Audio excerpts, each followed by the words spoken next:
It's incredible that in this day and age when technology is moving at the speed of light and we have access to all these things, that it's almost like people want to go back to a simpler time, because this is radio. Yeah. For the most part. On-demand radio.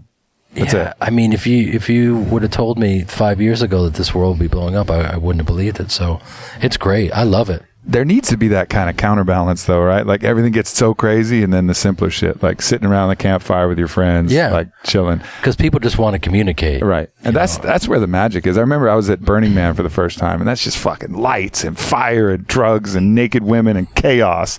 But like the best times are just chilling in the RV with your homies. Yeah, like cracking a beer, having laughs, and it just showed you like here is everything. But the best shit was just the simplest shit. Yeah, and I think when people are hiding behind texts and emails and blah blah blah, they crave this, and I think that's probably also created the need for just hanging or witnessing people hanging as well. Yeah, obviously. It makes you feel like they're your friend too. So it's like all of a sudden, I'll meet people and be like, "Oh man, they're my friend. I'm just not their friend." You know what I mean? It's like this. It's a cool thing though, because they get to benefit from hanging out with people who are doing things that they wouldn't have access to in their small town or other different places. Believe me, I know that moment well. I know that moment very well. But you get it you probably get it in another way too, which is people think they know you because they know your character. Exactly. And that must get even weirder. It does get weird. I mean, because you have to remember also that a variable is that I was in people's living rooms for 8 years and then a movie with the Entourage. And people love that I love that fucking show. Like, it was a fun ride, and you're absolutely right. When one plays a character possibly authentically, they then associate you with that character. Yeah. And that's what's so fun as an actor, transitioning out of that. I did just finish 4 years on Mr. Selfridge, which is a talk about going back in time, a period drama, takes place at the turn of the century. And now I'm about to star in my own show called Wisdom of the Crowd, which will come out in September. And we got the time slot right after 60 Minutes on Sunday night. Nice. Those football 60 Minutes and then us. And it's an incredible show. And I remember reading it and thinking, my plan was never to do network TV. This wasn't something that was on my radar. And I read this pilot, and I would play, I am playing, and we did the pilot and they picked it up. A guy named Jeffrey Tanner, who, is a kind of a tech billionaire whose daughter is murdered. And he gives everything up to figure out who killed his daughter. And so he devises this real-time crowdsourced crime-solving site so that he can get through the wisdom of the crowd, figure out who actually, because he believes they got the wrong guy in prison. Mm-hmm. So the fact that he thinks that he can fill this hole, that, because he's heartbroken over his daughter, and the reality is you can't, and you have to grieve and deal with all that. But that's kind of like, that's the premise of the show. So, and this is a completely different character than Ari Gold. And so, like, as you were mentioning earlier, people get you confused with their characters, and that's what's great about being an actor, is you get to continuously switch it up.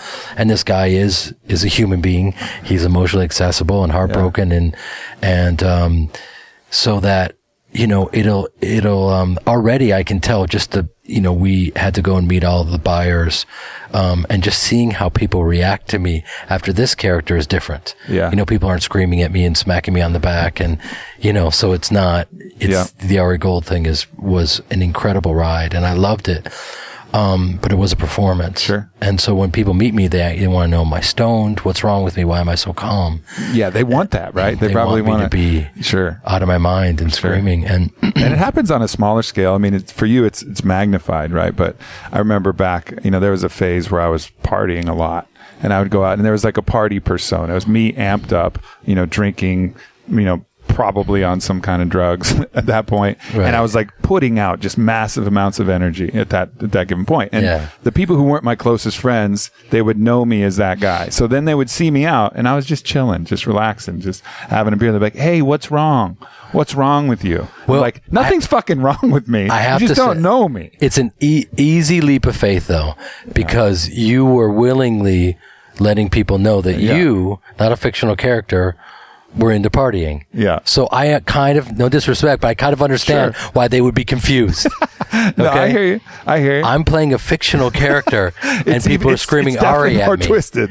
Yeah. And my name is Jeremy Piven, and I'm a stage actor from Chicago. So it's kind of like, that's when you start to get the bends, like, wait, well, what's happening here? Right. But not that you asked, but I'll tell you how I played that character. Because there are some people that will think it's fairly interesting, and other people think that it's completely pretentious that I would even talk about this. Because I tried to explain it to some journalists, and I think it can get lost in the shuffle. The way I played that character is very simple. My teacher was a guy named Tim Robbins, who's an actor in Shawshank Redemption. So he was, my mentor, and he taught me a form called Commedia dell'arte, which is the first. I did a Commedia play. It's the best, right? Yeah, the Venetian Twins. Yeah, the one that I did. And you do everything is emotionally invested. And happiness, the improv, and then obviously this was completely, you take that form and you put it into the scripted stuff, but you're in one of four emotional states: happiness, sadness, anger, or fear at all times, and you do it to a 10 to the you make your entrance as if you've just won the lottery, as if someone has just been murdered. Like, that's how you enter the space. So it's true high stakes drama. And you chew up the scenery, but the key to it is you have to make it all real and believable. Yeah. So that was my background, dope. And so I just played Ari Gold like that every scene, because you can chew the scenery, but you have to make it truthful and believable. So it was a blast, and it was a lot of fun.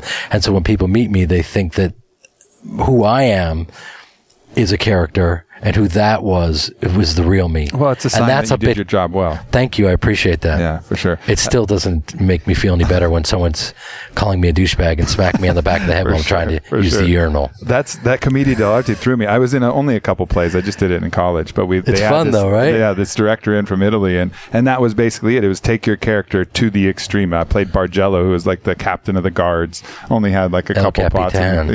Which is they traditionally have like masks with some of these characters to really like get the archetype, but then they pull those out in some of it. And then it was cool to be able to get that exaggerated, like take something real and just make it fucking big. And I see how Ari is that thing. Like that, all right, here's this kernel, and then let's just put all of the lights and all the watts and the voltage in that and make it massive. I remember one time I was furious, and I'm on the phone and I'm losing my mind, and there's, it was exhausting. I'm not going to lie to you, and I wouldn't trade it for the world. Yeah. And I'm not, playing the victim. It's just, I remember attempting to train after a day of working, and my hands just started tingling. I couldn't feel my hands, because your body, imagine like you're having a complete emotional breakdown for 12, 14 hours a day. Because it's already like, the adrenaline dump, and everything, you're already kind of short-circuiting. And then you try to train after that. I was like, oh, I'm done. So I'm actually in much better shape now than I was then,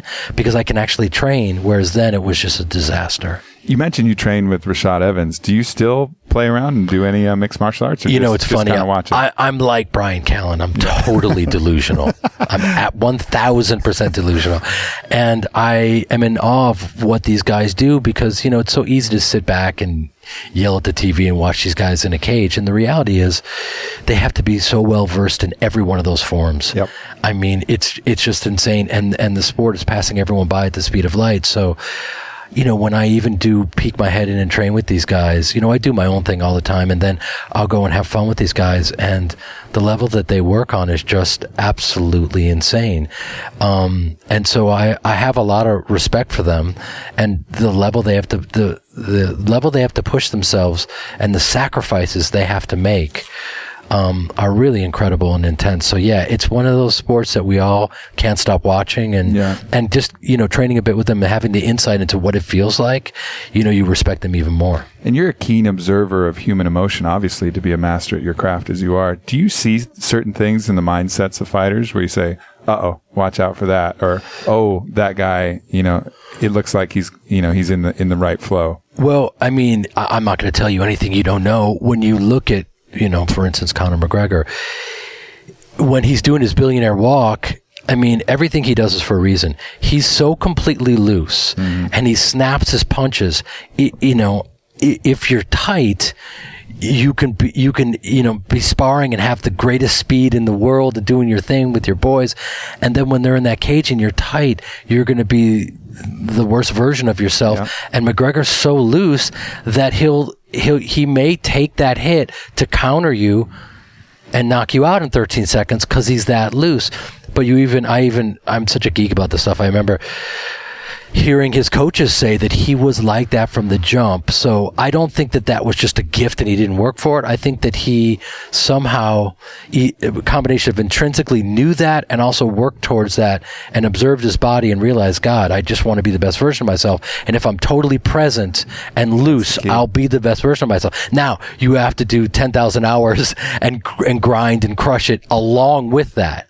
Yeah. You can't just be present in the best version of yourself without all the training. So obviously there are guys like that in the UFC, and other guys are as well trained, but they just maybe, who wouldn't, any human being would be scared out of their mind to face another guy in a cage. It's just natural. While everybody's watching in the world. It's bad enough to do it alone in a dark alley where no one knows and you can say you crashed your bike. Yeah. But like when someone had, your life in their hands. I mean, it's the maximum. I think that's why we watch it. It's this really microscope on the human emotion as well as the physical chess match that's going on. Yeah, it's incredible. And you hear these guys like Frank Mir and Brendan and whatnot talk about, the fact that Brendan he's not a mean-spirited guy. He doesn't want to hurt someone else, and yet he was in the hurt business, which is fascinating. And Frank Mir got, he hated that walk to the cage. Everyone's looking at him, and it just was uncomfortable. And yet they're both, masters at their craft. So the mindset is very fascinating. Yeah. There's a lot of variables. I mean, Connor's one of those guys. He's really weaponized belief, and that allows him to stay present. And he almost beats people with belief from the start, which has been an interesting phenomenon watching him go. And the great champions, I've got to know Cody No Love and a lot of different champions, and that belief is the motherfucker. And that's, I'm sure, something that you have to have as well. When you're going in to do improv across from Jamie Foxx, you have to believe in yourself to be able to improvise. If you doubt yourself, that moment of doubt, that'll stop those words from coming out of your mouth, right? Well, yeah, and we all have that moment of doubt, and what you're referring to is some clarity of intent, and we all have those moments of doubt and whatnot, and then you just kind of recognize them and they'll pass, and then you continue on. But yeah, to have this opportunity to go toe to toe with Jamie Foxx is something I've wanted my whole life. It would be like a pro athlete, like wanting to post up against Michael Jordan. I mean, Jamie's that good, and I'm not just saying that. I remember when I went to they were presenting him with the Star on the Walk of Fame, and the dude who had been doing it for 50 years, like literally ran out of icons because he was in every arena. You know what I mean? Is one of these guys. He's won Grammys and Oscars and Golden Globes and everything else you could possibly do, and does stand up. And I would always see Jamie around town, and there was this ease that we had with each other and almost felt like kindred spirits, and he'd always talked about working together, and I thought, as much as I wanted to believe it, I thought it was just kind of like that Hollywood speak, and it wasn't. And he came through for me, and I'll never forget it. And it was the time of my life, man. It was this All-Star Weekend movie. I can't wait to see it, because if we're going to fail, we're going to fail big, because my God, did we go deep? I told people, I can't imagine it being, I mean, it was already, I can't fucking wait to see it. Like, yeah, and Jamie's, to his credit, like, he's been insanely busy on all these other projects, but he wants to get it right. So he's waiting to finish this up, and then it's one of these things where movie making now is the Wild Wild West, where it's like, we found the money through private sources, just went and made our own movie. There's no guarantee. Decentralized. Yeah. Yeah. I mean, it's just beautiful. There's going to be more art and more interesting shit coming out, right? I really hope so, because otherwise, less safe choices, more risks being taken. Yeah. I mean, right now it feels like the machine is operating more from fear than ever. Really? It looks like it. It looks like it. You see these big movies and you go, oh, okay. Well, that on paper, they thought that this was a layup, but the reality is execution is a huge variable, and I don't see much execution on that. So that's why you see things going south, because the audience has gotten really savvy. Yeah. They can look at that and go, well, this is supposed to be a comedy, but I don't find that trailer funny. I don't know if those guys are the ones to lead this charge, and then they're not going to go. So we're living in a time where the social media, stuff like this is very powerful.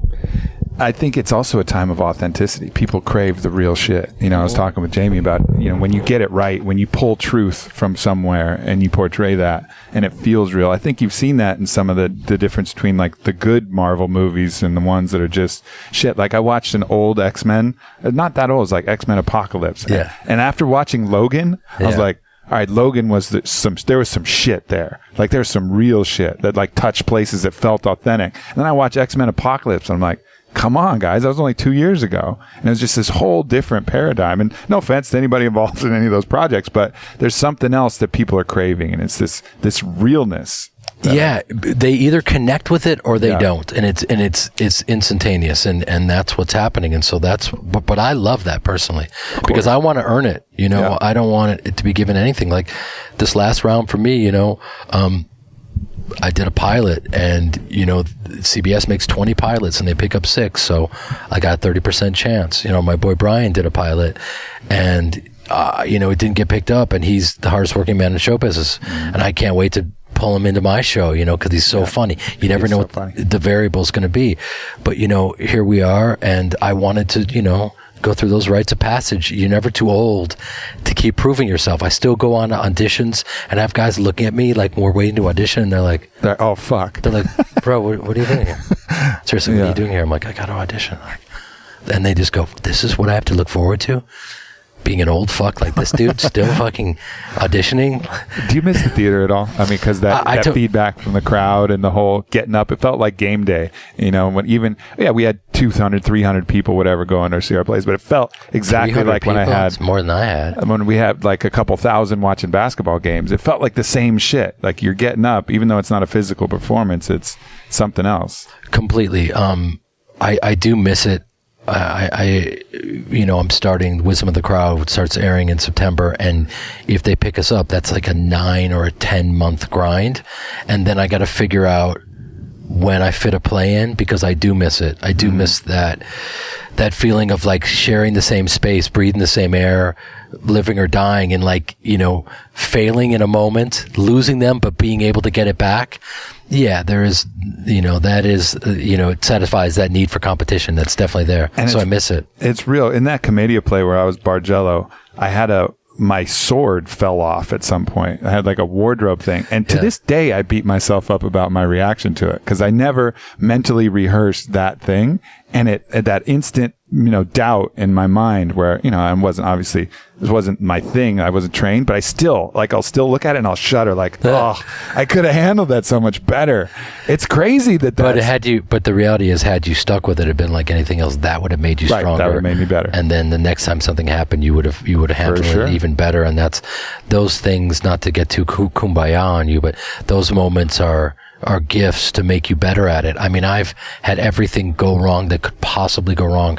I had a buddy of mine who was working on our sets, and he forgot to sand the back of my chair, and I was playing a character named Methuselah, who was the old 900-year-old man. I was in a fat suit and just prosthetic everything, and they didn't shave the back of it, and I looked at this guy and the thing went through my head and up through here, and the blood, it was, because your head bleeds a lot, as you know, it just was too much in the front row, and I unstuck my head and kind of continued on. David Schwimmer was the stage manager. This is how long ago it was in Chicago, and he put, bandaged up my whole head, just stopped the bleeding. I ran back on stage and was like, that's the last time I tried gardening, because that's the way the character talked, and, just continued on, and it was all good, but it was like, it can get really, really dangerous, and you learn how to like navigate through moments and improvise, and it makes you who you are. Yeah, I mean, it's the parallels between, there's so many different ways up the mountain. Like Musashi said, know the way broadly, and you'll see it in all things. Like actors, athletes, entrepreneurs. There's all of these moments, speakers, all of these moments where you have to just anchor yourself to the present moment and just be your best self outside of your mind and bring that essence of who you are forward. And for everybody out there, like finding whatever that is, whatever that moment, shit, it could be your bowling league, you know, where you got to throw that strike, you know, and you got there's just 7 people who care, the 4 people on the other side, the 3 people on your team. But to put yourself in those moments, that's the temperance for the spirit. Yeah. You know, and I cannot more highly recommend just putting yourself against that pressure. Yeah. And, you know, there are a lot of cliches on how to do that, you know, dance like no one's watching, all that kind of stuff. Yeah. But cliches are because they were true and they've been repeated. And if you can not care what people think, and if you can dare to look ridiculous, if you're so concerned about, a guy came up to me one time, I didn't know him, and he goes, "Hey bro, I just want to tell you," he goes, "I think you're really vain." I was like, "Oh, thank you so much, bro." He goes, "But when you act, you're not vain when I see you acting." And I was like, it was like, talk about a backhanded compliment. It was right. I was like, "Thank you. Okay. Thank you, brother." But I do think that's, you know, with acting, it's one of those things where if you're not going to dare to look ridiculous, then you're not going to break through.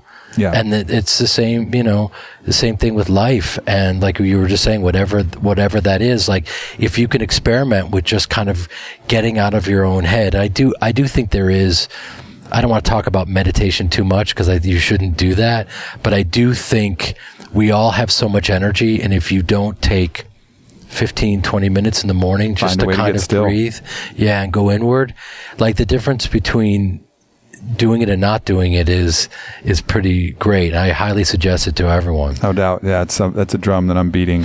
She's telling you that we need to do something. Yeah, we need to wrap it up probably. Well, shit, man, it's been good to wrap it. That's awesome. We'll have to do it again. Yeah, for sure. It's been a pleasure. We'll all get together, Brendan and Brian. We'll have some fun. Let's do it. We'll never get a word in, but we'll do it. But we'll laugh. Yeah, exactly. Yeah, that's the beauty of that. Yeah. Anything else before we go that you want to point people to, or anything else besides the sunglasses? Get those on Amazon. Watch a new show on CBS. Wow, you're good. And what else? You're good. I'm a complete caveman at this social media thing, but I'm on Instagram under my name and Twitter and stuff like that. And it's Jeremy Piven, you fucks. Yeah. It's not Ari Gold. Don't be fucking Googling Ari Gold on Instagram. Yeah, and I've got an 8-month-old French bulldog named Bubba that people now approach me. They think I'm a human being now because I'm capable of taking care of another living creature. So my life is, things are getting better. Beautiful. Yeah. I love it. Well, good to hang with you. Thank you guys for having me. Let's talk All-Star Weekend first. I feel like we're in a helicopter right now. What's going on All-Star Weekend? Just over the ridge. Yeah. Charlie, we've got... No, you know, these good Texas boys right here. We all Texas, man. That's right. And that's they right. slay the women. I'm sorry. I'm sorry. Yeah, it's all right. We can. Sorry. The women go crazy. The Texas boys right there, baby. Yeah, they do a real nice job. Yeah. Oh my God, that's an All-Star Weekend moment. So All-Star Weekend, I've had this idea for a long time. A friend of mine, Speedy, brought it to me. My good friend, we started with. It's about 2 guys. At first, it was one guy loves Kobe Bryant, the other one loves Michael Jordan. It was years ago. Mm-hmm. But as the the terrain has changed, it's now Steph Curry and LeBron James. So it's about 2 guys. One loves Steph Curry, the other one loves LeBron James, and all they're trying to do is get to the All-Star Weekend. And it was interesting, this process, and I have to thank Davo, who's quietly my producer.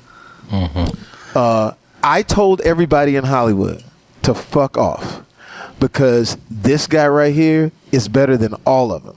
And we just had this conversation about how tough it is for white male actors in Hollywood because there's so many of you. It's white problems. You didn't know we had them, but we got them. No, but I was being serious. I said it's so many, and it could get cluttered.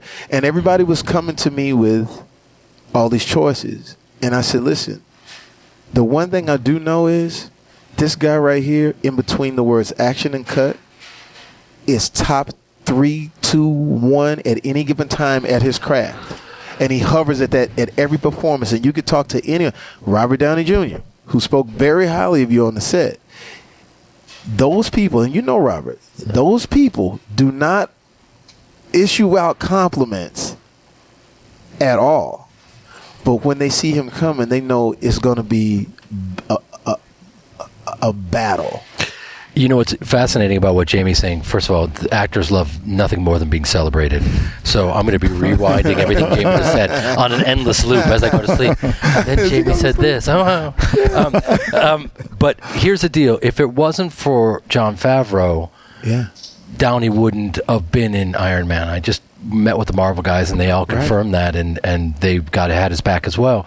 And it takes someone like Favreau to have his back, and it took someone like Jamie to have my back, because the reality is it would have been very easy for anyone else to go, yeah, we got these names and they're all safe, and let's go with any number of these guys. And this is Jamie's project that he cares the most about.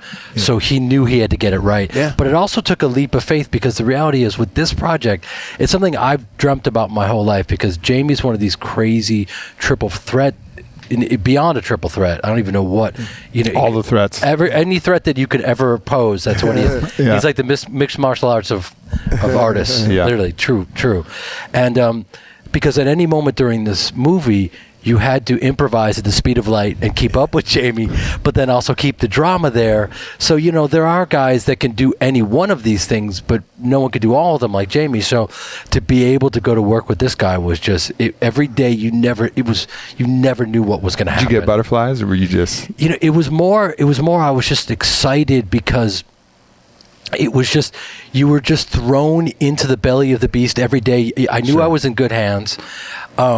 And Jamie's the kind of guy where, like, this is the first time that he's directed. So, but he had already shot the entire movie on his iPhone. So, like, the DPs were trying to catch up to him. And he'd be like, "Look, man, I shot this better on my iPhone." I was about to beat a motherfucker's ass. I'm serious. But I'll say this though, he's playing himself down a little bit. He has all of the gears, the same exact DNA as I do. He's musical, he ad-libs, but he also gives you point of view. He gives you, when you watch your favorite actor, it's the point of view. Like, how does Jeremy Piven order his food? It's going to be different from anybody else, even if it's down to what kind of car he drives. So when he's on the set, I'm saying, listen, we need to mine him, because if his character doesn't work, the movie doesn't work, because he holds a relationship in the movie. With Jessica Johr, who's, this is her first movie with big actors. I mean, and she killed it. She killed it, but when he knew that she needed something, he didn't mow her over. He brought her into it. He made it a relationship. He did this move where he's trying to talk her back into staying in a relationship with him, and he picks her up and puts her on the bed, and he says his thing, and immediately. That's what people don't have. He a fly motherfucker. See, like, it's different. When you watch movies, you'll see guys that, he's pleasant and he's nice. But it's not a lot of fly motherfuckers. Him, Leo, who's a fly. You actually think that dude has that in his arsenal when it comes to women. So that gives me all of the shit that we need when we're editing. He just turned it on for every girl who may not like fucking basketball, but like the way he's treating his woman. You know what I'm saying? So within this, and the editing process of it has been amazing. Watching him, and Dave-O is the key to making this happen. When we got him, I didn't care whoever else came, because once we got him, everybody else was like, "Oh, you got Piven?" And yet, he got Robert Downey Jr., he got Benicio del Toro, he got Jerry Butler, he got all these people to come and do. Those guys don't do cameos. They don't. And Jerry played the villain, and he's doing leads. So he got all these guys to step up. And then one day, he and I are playing a 2-on-2 basketball game. We have to do it to get our tickets to live the dream. And now we're posting up against The Game. And who's 6'5", 240 for real? That's not like a fake thing. That's like, in his bare feet, with about 8% body fat. And he didn't know it was acting. Like, this dude Jamie comes over and he goes, "Oh man, it's cool. You're not afraid of black guys." And I know I'm not, but this motherfucker doesn't know we're acting. And he's like, I have some moves. I have to like fake him left and go right, and then he's got to hit me, and I got to go down. And then we realize, oh my God, it's full contact, because we didn't know the rules. It's all good. It's all good. I know, but at one point, I had him do it, I think a couple of times too many. And then at one point I said, "Where's Jeremy?" And the stage. What? He's gone. But it was great. It was unbelievable, but it's like you have to understand, looking in the game's eyes. Yeah. Either he's the best actor who's ever lived, or he wanted there's some real shit in to there. kill me. Like, he was bringing up some personal stuff, and I had to like talk to him in between. And Jamie is, I think that most actors are frustrated athletes, and I think I could speak for both of us. That, like, if we had a choice, Jamie, you would even pick maybe one Super Bowl ring over. Oh, Jesus. You know what I mean? Super Bowl ring over any of this shit. And so Cowboy. And how about for you, Conor McGregor? You know what? He can throw. Yeah. Not like this guy, not at all. But the thing about Jamie is, which is interesting, is he was showing me a move. He's like, "Look, take the game and push him out of the way." And he stood in front of me, and it was the exact. And I'm not just saying this because he's sitting here. It was the exact strength as Rashad Evans, who fights at 205, and that's probably about what you were when you were filming or whatever it was. I was like, wait a minute, he's not moving. He's like solid. And he was going up against Floyd. I know you guys were, it was real. And Floyd Mayweather. So basically, our guys, we have to win tickets to get to the All-Star game, and we end up going to this bully basketball game. It's a cage. And we don't know what it is. We just think we're just there to hoop, and we're two guys who we're known in the city for blowing the big game at Butler University. So we go in, and my daughter, who escorts us down, who says, "You're going to play those guys." Well, who are those guys? And the camera shows us Floyd Mayweather in the game. So we start this game, and it's basically mixed martial arts and basketball. So we end up winning the tickets like that. But we play Floyd and telling Floyd.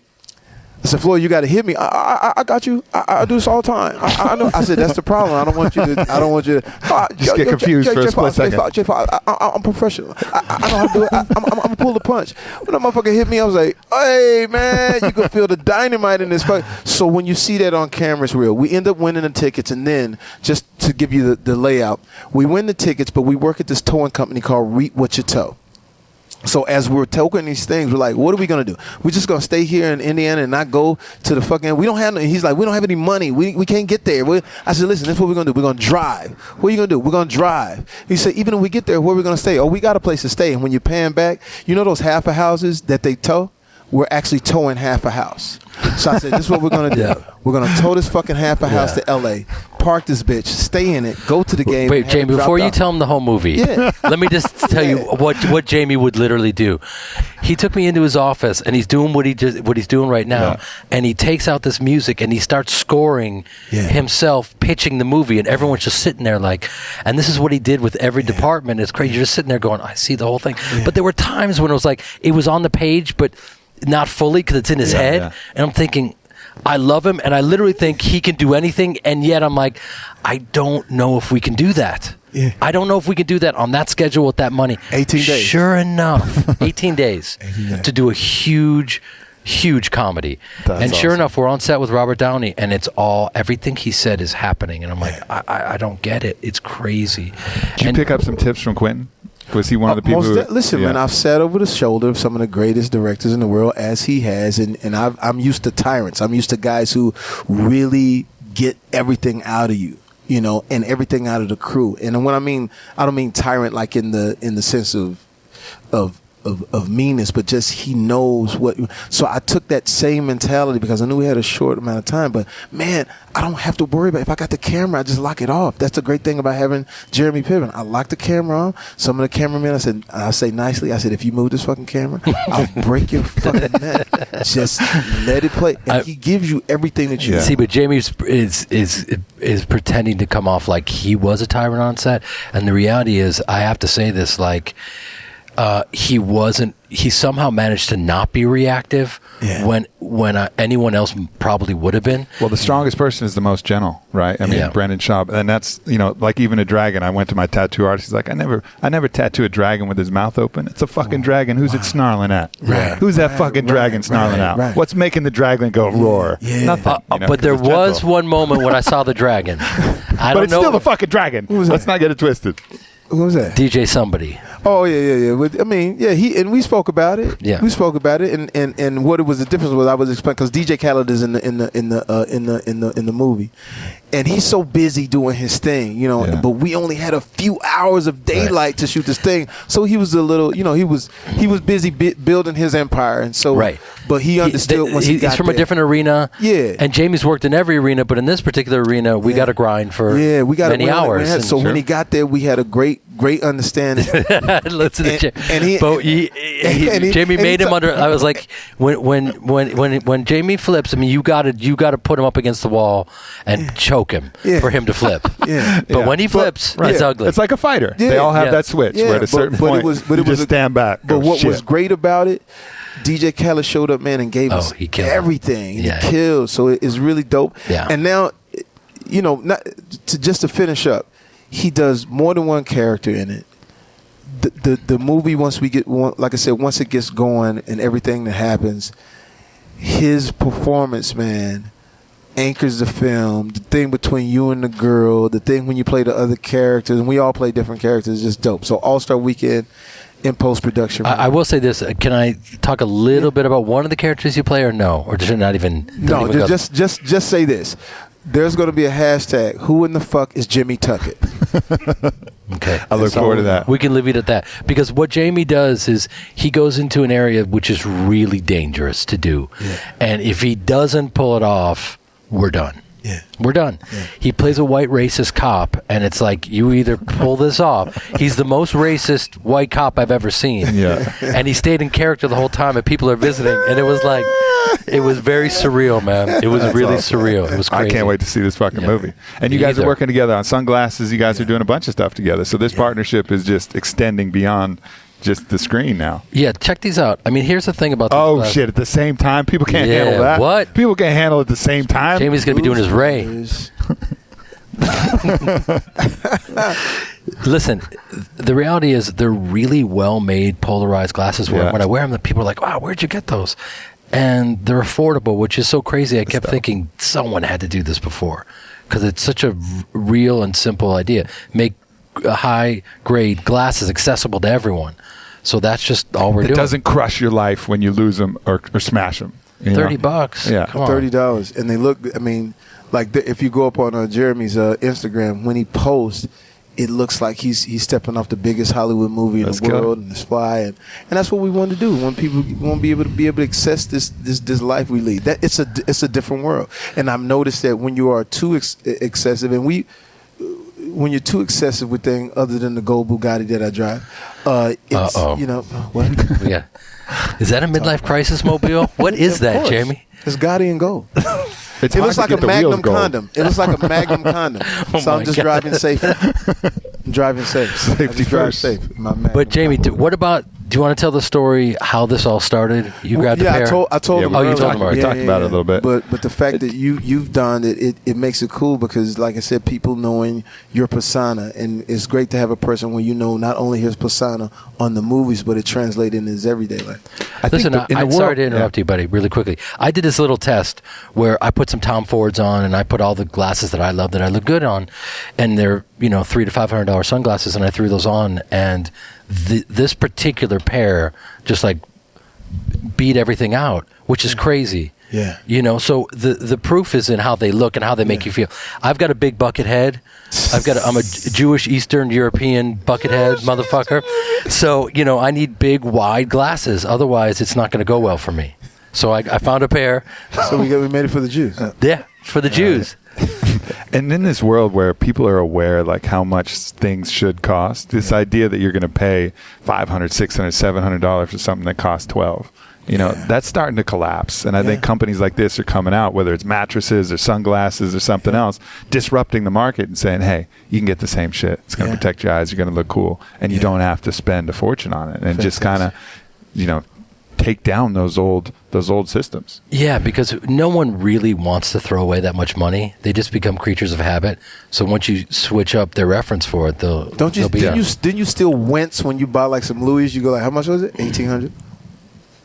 cool. They take your credit card like, I was like, 1,800. And the crazy thing is, they all cost the same to make. Yeah. So the only difference between us and them is that we don't do this crazy markup. Yeah. That's it. And we took the time to make sure that people like Jeremy Piven or whoever else, or Robert Downey Jr., whoever, when they pick it up, they don't feel like it's, oh, this is flimsy, or they didn't. We put the time into it to make it really dope. So Yeah.